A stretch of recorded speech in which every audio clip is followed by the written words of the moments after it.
Mon prochain invité, il se bat contre le jeu compulsif, il se bat contre l'Auto-Québec dans une certaine mesure, parce que c'est l'État maintenant qui gère cette question-là. Il s'appelle Alain Dubois, il est le porte-parole de Enjeu, mais EMJEU. Il va nous expliquer c'est quoi EMJEU. Ça veut dire, Enjeu, c'est une coalition qui revendique une gestion responsable et éthique de l'industrie du jeu. Enjeu, ça veut dire éthique pour une modération du jeu. En d'autres termes, vous vous occupez de la moralité ou de l'immoralité de l'Auto-Québec? Ben, de son éthique, en tout cas. Admettons, votre objectif, c'est quoi? C'est de diminuer le nombre d'occasions de jeu pour aider les joueurs compulsifs?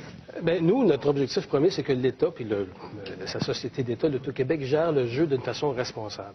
En ce moment, le jeu compulsif, c'est devenu un grave problème de santé publique, principalement à cause des loteries vidéo. Et c'est des appareils qui ont été mis en marché lors de la légalisation sans analyse au niveau de mesures d'impact pour atténuer la dangerosité de ces appareils-là. Pour aujourd'hui, 95% au moins des demandeurs de traitement pour des problèmes de jeu le sont aux loteries vidéo. Je me suis même laissé dire que les logiciels qui font fonctionner ces loteries vidéo-là sont faits à partir de données psychologiques pour accrocher le joueur. Effectivement, les appareils sont conçus, il y a deux axes au niveau de la conception de l'appareil. L'appareil qui est conçu pour donner l'illusion de contrôle. Dans les jeux de ligne, par exemple, au niveau des loteries vidéo, l'illusion de contrôle, ça veut dire que vous pensez comme joueur que vous avez un contrôle sur l'issue du jeu. Alors que dès qu'on lance le jeu, dès que le jeu, on met des sous, on lance le jeu, le lot est déjà déterminé à ce moment-là. Tout ce qui arrive après, c'est pour donner à la personne l'impression qu'elle peut contrôler le jeu. Et qu'on pèse sur le bouton rouge à tel moment qu'on regarde les trucs, les cerises s'afficher ou les chiffres, c'est qu'illusion. C'est pour seulement inciter la personne à jouer puis donner des fois l'impression qu'il a presque gagné. Ça, c'est un aspect au niveau de la conception de l'appareil. Il y a d'autres aspects, mais au niveau de la programmation, aujourd'hui, les appareils sont très, très sophistiqués. Vous savez qu'aujourd'hui, 90% par exemple des profits des casinos viennent, français, on n'a pas des chiffres ici, viennent des jeux électroniques. Excusez-moi, là, 90% des profits de l'Auto-Québec? Non, au niveau de l'Auto-Québec, c'est 800 millions qui viennent... Sur 1,3 milliard. Qui viennent des seuls appareils de loterie vidéo. Et vous savez, dans les 800 millions, la santé publique a déterminé qu'environ 500 millions venaient de gens qui avaient, à différents niveaux, des problèmes de jeu. Donc, les loteries vidéo sont des appareils particulièrement dangereux à cause, justement, de leur programmation sophistiquée et à cause de leur conception générale. Oui, mais est-ce qu'il n'y a pas eu, M. Dubois, là, il me semble, moi, que j'ai entendu, je ne suis pas un joueur moi-même, là, je pense que c'est évident parce que je ne suis pas très renseigné de ces choses-là, mais il me semble, M. Dubois, que, il y a quelques années, il y a eu un débat, l'Auto-Québec, avec les propriétaires de bars où on réduisait le nombre de machines. Ça ne va pas dans le sens de ce que vous souhaitez, ça? Oui et non. Il faut réduire l'accessibilité aux machines. En dehors de l'aspect technique, un des problèmes avec les machines, c'est leur grande accessibilité. Ils sont accessibles partout.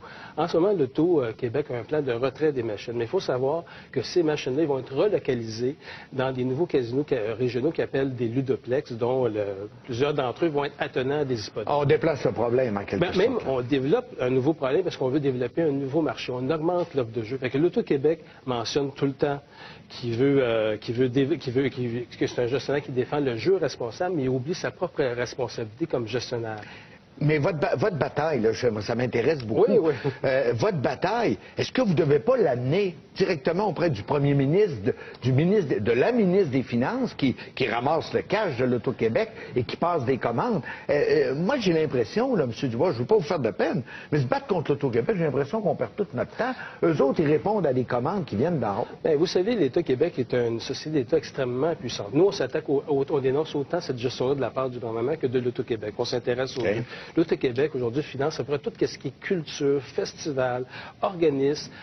Donc, c'est sûr qu'il y a un rôle à jouer. Nous, on demande à l'État d'intervenir pour limiter les pouvoirs de l'Auto-Québec, puis balayer mieux sa gestion. Entre autres, quand on demande le retrait des loteries vidéo, des bars, c'est sûr que c'est le gouvernement qui a cette responsabilité-là. C'est le gouvernement qui va demander à l'Auto-Québec de retirer les loteries vidéo des bars. Mais je serais probablement un bien mauvais président de l'Auto-Québec. Mais moi, là, si vous me demandiez de réduire mon nombre de machines, quand le boss de l'autre côté me dit « il faut que tu me rentres 1 milliard cette année », j'aurais plus tendance d'écouter mon boss que de vous écouter. Bien, c'est pour ça que c'est un grand problème de société. L'État est devenu dépendant des loteries vidéo.